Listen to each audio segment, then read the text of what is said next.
Thank you all so much for coming tonight. I'm so excited to be here and to be able to show you my plant-based recipe for chocolate chip cookies made with chickpeas. I'm very excited. I recently went to the doctor's and had my blood work done, and unfortunately it didn't come back the best. So the doc said I needed to change some things. So I went plant-based. Unfortunately, I love my chocolate chip cookies. Absolutely love them. So I had to come up with an alternative for them. So tonight, that is exactly what I'm going to show you, how to make a plant-based chocolate chip cookie with chickpeas. In 2022, the Cleveland Clinic issued an article that chickpeas promote weight control, prevent constipation, and also promote cardiovascular health.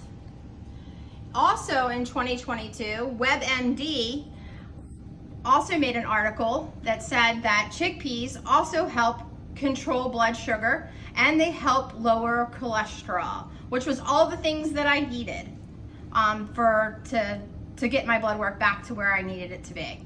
So with that said, the first thing you need to do is you need to turn on your wonderful oven to a 350 status on the oven, so when you bake the cookies, you're good. You need 1 can of chickpeas, completely washed and rinsed, and you're just gonna throw them in your food processor. Everything goes in the food processor to make it nice and easy.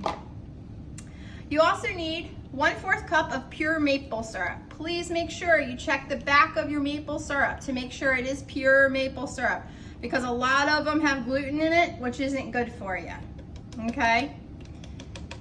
Next, we have our nut butter.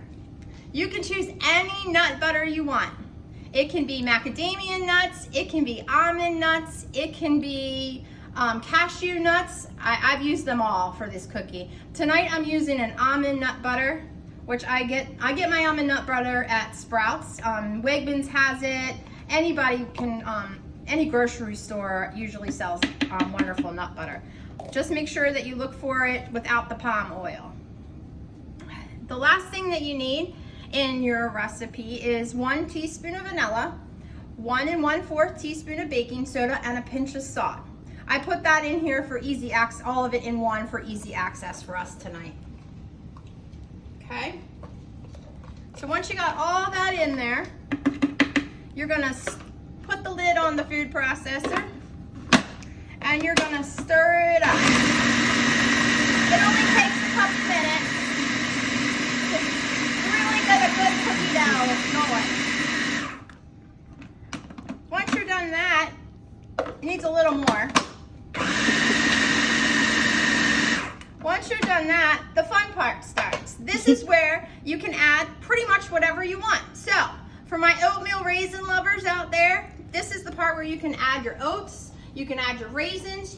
For my nut lovers out there, you can add nuts to it as well. Any kind of nuts, almonds, walnuts, pecans, all of it's good in here. Trust me, I've added it all. Now, you're gonna add, but tonight, I'm just adding chocolate chips to it. I get my chocolate chips from Walmart. They're Lily's chocolate chips. They also, they're wonderful because they are sugar-free. The best part about my cookies is the average cookie that you get at the grocery store has 11 grams of sugar. Mine only has 4.6 grams of sugar. So you're gonna stir this up till you get a really nice cookie dough. Oh, and don't be afraid to eat it raw. It's very good. It's excellent. In fact, if you just put it in on some ice cream at nighttime, excellent too, in the event that you don't want to bake it up. So now that you have it all ready to go, you can put it on a baking sheet and you cook it for about 10 to 15 minutes in the oven. It's a perfect, perfect gooey, ooey gooey chocolate chip cookie. And here is one of my final cookies here. They're really, really good. And they're very good for me. They definitely curve that sugar, that rush that I have at nighttime. They're wonderful. But thank you all tonight for joining me. I really, really appreciate you all for being here for the quick night. Enjoy, have a great night, and make some plant-based cookies. Thank you. Thank you for coming to my